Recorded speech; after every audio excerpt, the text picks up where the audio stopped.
할렐루야. 아치볼드 크로넨이라는 사람이 써놓은 인생의 도상에서라는 책에는 이런 이야기가 하나 소개가 됩니다. 이탈리아의 안셀모와 마리오라는 둘도 없는 친구에 대한 그런 이야기인데, 이 두 사람은 한 마을에서 살았습니다. 안셀모는 가난해서 이제 상급 학교에 갈 수 없는 형편이었지만, 마리오는 넉넉한 편이어서 상급 학교에 진학할 수 있었다고 그러죠. 그리고 이 마리오는 열심히 공부를 해서 그 당시 아주 유명한 수도원에 들어가 수도사가 됐습니다. 반면에 안셀무는 배운 것이 없어서 그 친구가 수도사로 있는 그 수도원의 청수부가 됐습니다. 수도사가 된 마리오는 능력 있는 설교자로 명성을 떨치게 됐습니다. 사람들은 그의 설교에 감동을 받았죠. 그래서 수도원으로 사람들이 구름대처럼 몰려들기 시작했습니다. 유명한 설교자가 된 마리오를 결국 교황청에서도 불렀고, 그리고 대사제가 되었습니다. 승승장구하기 시작했죠. 그의 명성은 높아가고 그가 밟고 다니는 발자취는 이탈리아 전역을 휩쓸게 되었고, 마침내 마리오는 대주교가 되게 된 것입니다.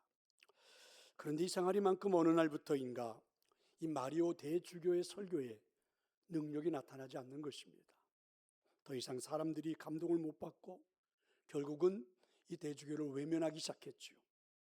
마리오는 아무리 애를 썼지만 설교의 능력이 잘 회복되지가 않습니다. 그때 친구 안셀모가 죽었다는 이야기를 듣습니다.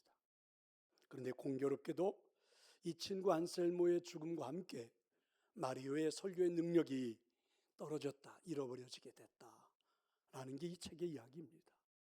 왜 그럴까? 이 책에서는 이 이야기를 이렇게 진단을 하죠. 안셀모는 비록 수도원의 청소부에 불과했지만 친구인 마리오를 위해서 중보하며 끊임없이 기도를 했다는 것입니다. 하나님, 저는 가난한 청소부에 불과합니다. 그러나 친구는 좋은 수도사가 되기를 원합니다. 그를 사용하여 주옵소서. 그가 말씀을 외칠 때마다 하나님의 능력이 나타나 많은 사람이 감동되게 하시며 그의 설교가 죽은 영혼을 살리게 하옵소서. 결국 이 책의 이야기는 안셀모의 그 중보 기도가 친구인 이 마리오가 승승장구하는 원동력이 되었다는 그런 이야기입니다. 성도 여러분, 이 두 사람 중에 누가 믿음이 강한 자입니까? 누가 믿음이 약한 자일까? 겉으로 보기에는 대주교인 이 마리오가 믿음이 강한 자처럼 보입니다. 하지만 실제로 그의 친구인 기도했던 안셀모가 아닐까? 비록 수도원에서 청소하는 일을 담당하지만 친구를 위해서 중보하며 끊임없이 기도했던 이 안셀모가 아닐까? 왜 그럴까요? 오늘 하나님 우리에게 주셨던, 그리고 우리가 함께 읽었던 1절의 말씀 때문이죠. 믿음이 강한 우리는 마땅히 믿음이 약한 자의 약점을 담당하고 자기를 기쁘게 하지 아니할 것이라. 타인의 약점을 담당하여 기도했기 때문입니다. 중보 기도는 자신을 기쁘게 위해서가 아니죠. 무슨 말씀입니까? 안셀모는 친구의 약점을 담당하고 끊임없이 기도했던 것입니다. 마리오라는 이 대주교는 대중을 인도하는 사람입니다. 그런데 그에게도 약점이 있습니다. 그 약점이 뭘까요? 명성이 알려지면 알려질수록 수도원에서 무릎을 꿇고 기도하는 시간들이 자꾸만 약해지고 없어지고 결국은 가질 수 없었던 것이 이 마리오의 약점이 아닐까? 대주교의 약점이 아닐까? 누구보다도 친구의 그 약점을 잘 아는 안셀모가 묵묵히 중보하며 기도했던 것이 아닐까? 믿음이 강한 자가 마땅히 믿음이 약한 자의 약점을 담당하고 자기를 기쁘게 하지 아니할 것이라. 안셀모의 중보 기도가 오늘 1절의 말씀이 아닐까, 이런 생각을 해볼 수 있습니다. 이 땅 위에는 누군가를 위하여 아무도 모르는 곳에서 기도하는 사람들이 있습니다. 자신도 알지 못하는 누군가의 무거운 짐을 지고 기도하는 용사들 말입니다. 이런 것을 우리는 중복기도라 이렇게 말하죠. 이것은 자신의 기쁨을 위해서 하는 일이 아니지요. 하나님이 강권적으로 시키시는 그 일 앞에서 순종하는 사역입니다. 전적으로 하나님을 신뢰하기 때문에 기도하는 일들이죠. 왜 그럴까요?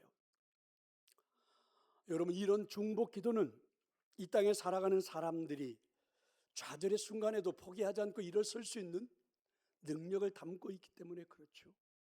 내가 부르짖는 중복 기도는 하나님이 시키시는 사역이었고, 그리고 그 부르심에 순종할 때 역사가 일어나는 것을 믿기 때문에 그렇습니다. 결국 중복 기도는 믿음이 강한 자가 마땅히 믿음이 약한 자의 약점을 담당하고 자기를 기쁘게 하지 아니할 것이라, 이 말씀이 성취되는 사건이 아닐까? 사탄이 우리를 시험하는 가장 큰 유혹은 깊이 생각해 보면 사실은 돈도 명예도 어떤 성적인 타락도 아닙니다. 우리에게 가져다 주는 좌절과 절망이죠. 좌절이 무서운 것은 하나님을 의심하게 하기 때문에 그렇습니다. 그런데 여러분, 지금 이 순간도 누군가를 위해, 그리고 무언가를 위해, 그리고 기도를 쉬지 않는 사람들에게는 여러분 소망이 있습니다. 좌절하지 않아요. 절망하지 않습니다. 기도의 특권이 무엇입니까? 기도가 믿는 자의 특권이라고 말하는 이유가 무엇입니까? 기도에 무릎을 꿇는 순간 우리에게는 소망이 끊어지지 않았다는 것을 확증하기 때문입니다.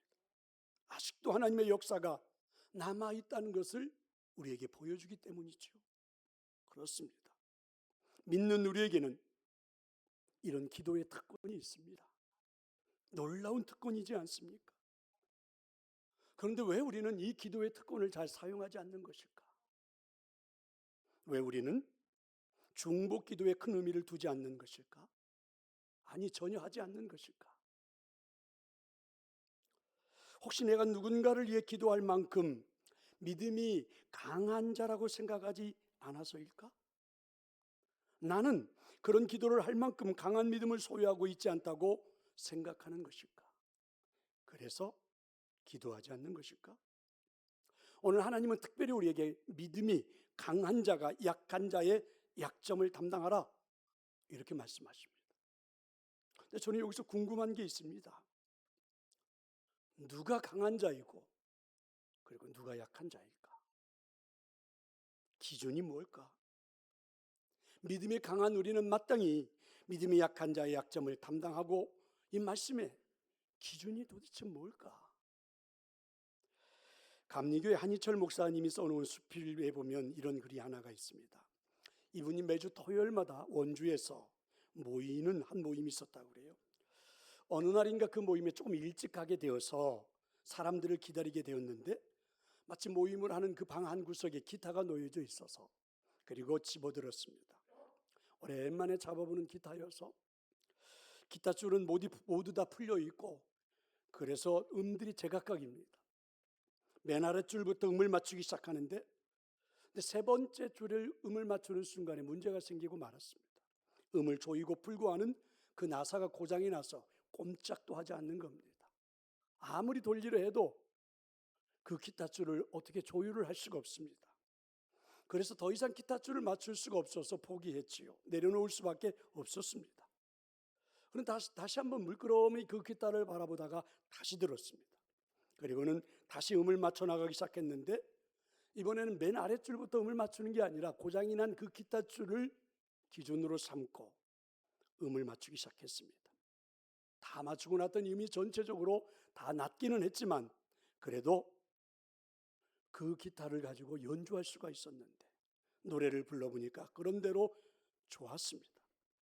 낮은 음의 기타를 치면서 부를 때에 마음속에 지나가는 문득 이런 생각이 있었습니다. 우리네 삶이 아름다운 화음을 이루느냐 못 이루느냐 하는 것은 무엇을 기준으로 삼느냐에 달려있다 라는 생각 말입니다. 이 이야기를 들으면서 여러분 어떤 생각이 드십니까?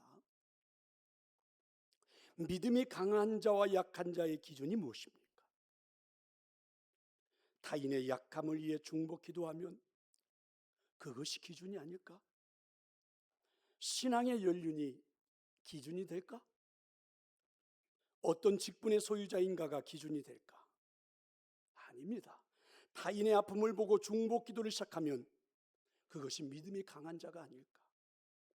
비록 나사를 더 이상 돌릴 수 없을 만큼 망가진 그 기타줄을 기준 삼아 음을 맞추면 그런 대로 화음이 어우러져 하나의 음악을 연주할 수 있는 것처럼 말입니다. 중보 기도는 그런 것이 아닐까? 성령님이 우리에게 그렇게 기도를 시키는 것이 아닐까? 상대방의 아픔을 보고 비난이 아닌 기도가 시작되게 하는 것이 아닐까? 이런 중보 기도의 위력을 너무너무 잘 아시는 성령님이 우리의 마음을 감동시켜 주신 것이 아닐까? 이런 성령님의 인도하심에 순종하는 사람이 믿음이 강한 자가 아닐까? 히브리서 4장 15절에는 이런 말씀이 있지요. 우리에게 있는 대제사장은 우리의 연약함을 동정하지 못하실 리가 아니요. 그렇습니다. 예수님은 우리의 약점을 보시고 중보하셨죠. 어떻게 말입니까? 자신의 온몸을 던졌습니다. 십자가에서 기꺼이 죽으셨습니다. 우리의 약점을 중보하기 위해서 말입니다. 지옥에 떨어질 최악의 치명적인 약점을 보시고 그분은 기꺼이 중보하신 것입니다. 우리로 하여금 좌절하지 않고 저 천국을 소망하며 살아갈 수 있도록 말입니다. 주님은 우리의 약점을 비판하지 않습니다. 정죄하지 않았습니다. 그 아픔을 친히 담당하시고 우리에게 은혜를 베풀어 주신 것입니다. 믿음이 강한 자가 누구입니까?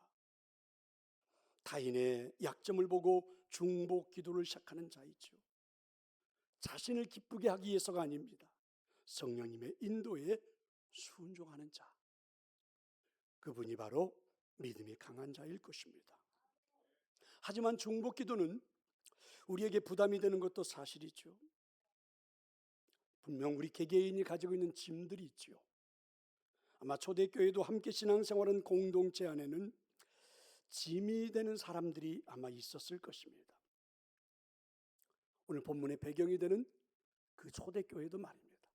그로부터 지금까지 이 땅에 존재했던 많은 교회 공동체 안에는 그런 짐이 되는 연약한 분들이 있었겠지요. 근데 누군가의 짐을 진다는 것은 분명 버거운 것입니다. 나의 짐 위에 남의 짐을 더 얻는다는 것이 어디 여러분 쉬운 일이겠습니까? 왜 힘들지 않겠습니까? 2월은 그렇게 중보 기도를 시작하는 것 어떻게 여러분 생각하십니까? 설날이라는 고유의 명절이 있어서 이제 우리는 가족 식구들을 만나야 합니다. 어쩌면 이 명절은 나의 잘남을 자랑하는 명절이 되는 수가 많지요. 하지만 여러분 그보다는 이 형제들의 아픔을 위해서 좀 중보 기도해 주는 믿음이 강한 자가 되는 것, 그런 자가 되어보는 것 여러분 어떻습니까? 이번 명절은 그렇게 한번 보내보는 것.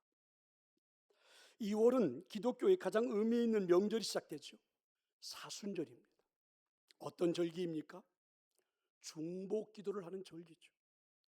예수님이 중보 기도했던 것을 우리들도 삶에 한번 실천하며 한번 걸어가 보는 그런 절기입니다. 물론 나의 무거운 짐을 감당하기에도 버거운 것이 현실이고 사실이죠.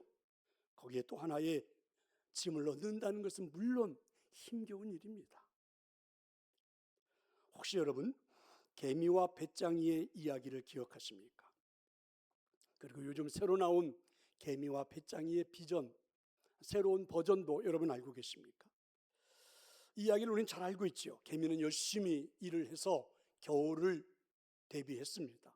배짱이는 놀고 먹다 추운 겨울에 결국은 쫓겨나고 얼어 죽게 된다, 이런 이야기죠. 근데 요즘 여러분 새로 나온 버전이 있습니다. 배짱이가 없는 곳에서는 여러분 개미가 절대로 일을 하지 않는데요. 왜인지 아십니까? 개미가 원래 부지런하고 이래서 일한 게 아니라 배짱이가 옆에서 노래를 불러주어서 일을 했다는 거죠. 그러니까 여러분 배짱이가 없어지고 나니까 이 개미는 더 이상 일을 하지 않는데요.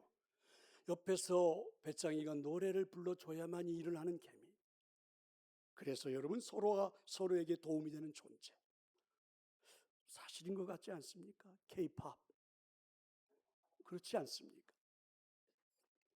성도 여러분, 2월이 시작되는 이 중보기도, 사순절이 시작되는 중보기도를 놓고 이렇게 생각하시면 어떻습니까? 사실 우리는 누군가를 위해 기도하는 것이 부담스럽고 짐을 진다고 생각하지만 기도하면서 우리의 믿음이 자라나지 않을까? 기도하면서 하나님을 체험할 수 있는 은혜가 있지 않을까? 그 누군가를 위해서 기도하는 시간이 말입니다.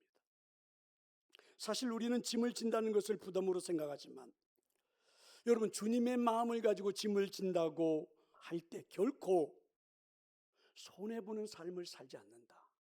이거 우리 다 경험도 해보았고 알고 있지 않습니까? 여러분, 사도 바울이 사역을 하면서 교인들에게 보낸 편지 중에 저는 가장 멋진 표현을 말해보라면 이 표현인 것 같아요. 그리스도의 심장을 가지고. 빌립보서 1장 8절인데 내가 예수 그리스도의 심장으로 너희 무리를 어떻게 사모하는지 하나님이 내 증인이시니라. 바울은 자신의 모든 사역의 중심에는 그리스도의 심장이 있다 이렇게 고백을 하죠. 복음을 전하는 일에 목숨을 거는 일이 쉬운 일일까? 타인을 중보하기 위해서 평생 그 일에게 전념하는 것이 결코 쉬운 일이 아니지 않습니까? 하지만 사도 바울이 그 모든 일들을 다 감당할 수 있었던 그의 신앙의 고백은 내 안에는 그리스도의 심장이 있다. 이런 것 아닙니까? 우리는 지금 내 가슴을 들여다보면 그리스도의 심장이 존재한다고 자신 있게 말할 수 있나요? 그리스도의 심장으로 인생을 살고 있음을 오늘 우리는 간증할 수 있습니까? 오늘 이 예배의 자리에 앉아 나와 하나님을 향하여 예배하고 있는 우리의 가슴에는 그리스도의 심장으로 찬양하고 고백한다고 말할 수 있나? 여러분, 중보 기도할 수 있는 사람을 믿음의 강한 자라고 말하는 이유가 무엇입니까? 내 안에 내주하시는 예수 그리스도의 생명이 있음을 볼 수 있는 영안이 열리기 때문에 믿음이 강한 자라고 하는 것이죠. 기도의 시간을 회복한다는 것은 나에게 소망이 생기기 시작했다는 신호이기 때문에 믿음이 강한 자가 아닐까? 내 삶의 생기가 살아나는 시간이 아닐까? 내 삶의 강한 의욕이 살아나는 시간이 아닐까? 그래서 여러분, 이 중보기도는 하나님의 임재를 체험하는 신호탄이기에 믿음이 강한 자라고 말할 수 있지 않을까? 저는 여러분 모두가 다시 한번 기도의 자리에 앉아볼 수 있기를 축원합니다. 성도 여러분, 중보기도를 시작하면서 꼭 염두에 두면 좋을 말씀도 여러분에게 소개합니다. 그게 바로 2절의 말씀입니다. 우리 함께 한번 읽어보겠습니다. 우리 각 사람이 이웃을 기쁘게 하되 선을 이루고 덕을 세우도록 할지. 그렇습니다. 중보기도, 우리의 중보기도가 타인을 좀 행복하게 하는 기도가 되었으면 좋겠다. 중보기도의 사역이 누군가의 삶에 행복이 넘치는 모습으로 나타났으면 좋겠다. 그러기 위해서는 반드시 생각을 해보아야 한다는 거죠. 그게 무엇입니까? 선을 이루도록 그리고 덕을 세우도록 할지니라. 그러니까 선을 이루고 덕을 세우는 일이 되도록 해야 한다는 것이죠. 우리들의 중보기도가 선이 되고 덕이 되는 일이 되기 위해서는 뭘 말하는 걸까? 어떻게 하라는 걸까? 한번 제가 예를 들어 보겠습니다. 군대 가는 아들을 위해서 기도한다고 한번 가정을 해봅시다. 예를 드는 겁니다. 어떻게 기도하면 좋을까? 여러분, 대한민국의 모든 남자가 가야만 하는 그 군대를 하나님, 우리 아들은 제발 군대 가지 않게 면제하게 해 주소서. 덕이 될까? 선이 될까? 여러분, 군대에 가더라도 우리 아들은 가장 편하고 좋은 곳에 가서 근무하게 해 주소서. 덕이 되는 기도가 될까? 여러분, 누군가가 편안한 곳에서 근무하면 누군가는 고생스러운 곳에서 근무할 수밖에 없는 상황이 되죠. 내 아들을 위한 기도가 누군가의 아들은 힘든 삶을 살아가게 하라고 하는 기도라면 그게 덕이 될까? 덕을 세우는 기도라고 말할 수 있을까? 한번 생각해 보자는 거죠. 예를 들어보는 거죠. 정말 중요한 기도는 내 아들이 어떤 곳에 가느냐의 기도이기보다는 이런 기도 어떻습니까? 하나님, 누군가가 해야 할 일이라면 내 아들이 감당할 수 있도록 해주세요. 이런 기도가 덕이 되고 그리고 선을 이루는 기도가 아닐까. 우리가 여러분 기도하면서 내 사명과 내 책임을 피해가는 기도를 열심히 하면서 나는 사명도 나는 책임도 지지 않겠다고 기도하면서 여러분 중복 기도를 열심히 하고 있다고 생각하는 것은 아닐까. 그런 거죠. 하나님 우리에게 이렇게 물을 수도 있지 않을까요? 과연 그 기도가 네가 하고 있는 지금 그 기도가 과연 너의 그 기도가 주님 안에서 선이 될까? 덕이 될까? 이렇게 우리에게 물을 수 있지 않을까요? 어느 교회 청년 회원들이 기도 모임을 가지게 되었다고 그랬죠. 청년회를 담당하는 목사님이 이렇게 말했습니다. 그동안 우리의 기도가 너무 이기적인 것 같지 않았니? 앞으로 기도할 때는 자신만을 위해서 하지 말고 자신을 넘어서 부모님이나 나라의 지도자들을 위해서 기도하고 국가와 민족을 위해서 우리 기도하자. 이렇게 말한 다음에 기도회를 시작했습니다. 청년 회원들이 차례대로 기도하는데 이제 어떤 자매의 차례가 되었다고 그랬죠. 그 자매는 큰 소리로 이렇게 기도했습니다. 하나님 아버지 용서해 주세요. 그동안 저는 자신만을 위해서 기도해 왔습니다. 오늘 이 시간에는 저의 부모님을 위해서 기도합니다. 저희 부모님은 무엇보다도 인품이 훌륭하고 능력 있는 사이를 보기를 원하십니다. 부디 좋은 사이를 맞이하여 그의 딸이 행복하게 살아가는 것 부모님에게 보여주게 하소서. 여러분 그 기도가 맞을까?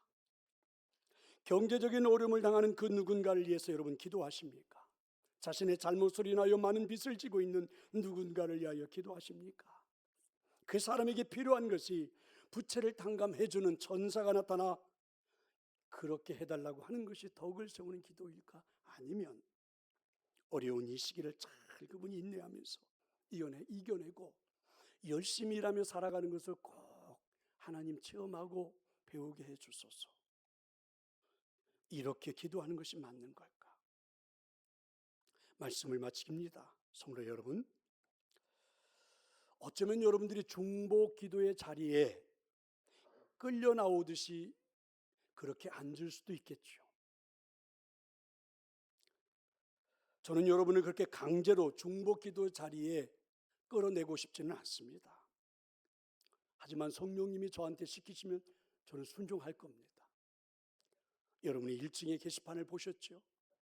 사순절에 중보 기도를 시작하자 했는데 거의 빈칸입니다. 근데 그 옆에 취미 소그룹과는 넘치고 있습니다. 여러분들을 제가 성령님의 순종에 따라 끌어내기 전에 스스로 순종했으면 좋겠습니다. 성령님의 인도하심에 민감하게 반응하셨으면 좋겠습니다. 왜 그럴까요? 우리가 사는 세상이 영적인 전쟁이라는 것을 인정하십니까? 만약에 전쟁에 나가야 한다면 반드시 훈련을 받아야 하지 않을까요? 왜냐하면 전쟁에서 승리하기 위해서, 영적 전쟁에서 승리하기 위해서는 습관화된 훈련이 필요하죠. 영적인 전투에서 승리하기 위한 가장 강력한 훈련이 무엇입니까? 두말할 나위 없이 기도하는 것입니다.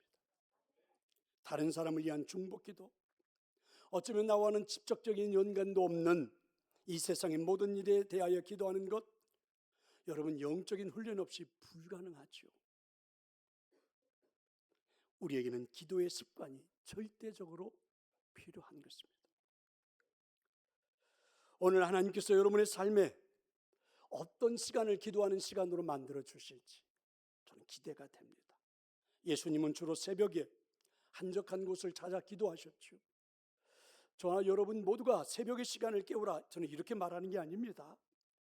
우리의 일과 중에, 하루의 일상 중에 기도하는 시간이 습관적으로 우리에게 꼭 있어야 되지 않을까. 또한 여러분 기도의 장소도 너무 중요하죠. 기도의 장소는 저는 교회보다 더 좋은 것은 없다고 생각합니다. 여러분의 기도를 돕도록 교회 안에 잘 꾸며놓도록 하겠습니다. 여러분이 중보기도 스튜디오에 들어가 꼭 기도할 수 있도록 그렇게 해놓겠습니다. 성도 여러분, 사탄은 기도의 능력을 잘 알고 있어서 어쩌면 우리가 기도하는 것을 늘 방해할지도 모릅니다. 기도의 습관을 진리로 가는 우리에게 사탄은 여러 가지 전략을 동원해 방해할지도 모릅니다. 사단의 권세가 미치지는 못하는 곳이 있습니다. 사단의 권세가 절대로 미치지 못하는 곳이 있습니다. 바로 주님의 그림자가 기도하는 사람을 덮고 있을 때입니다. 한번 체험해 볼 수 있기를 축원합니다. 꼭 기도의 자리에 앉아볼 수 있기를 축원합니다. 여러분의 사순절의 기간이 기도의 습관화를 훈련해보는 자리가 될 수 있기를 축원합니다. 함께 우리 찬양하도록 하겠습니다.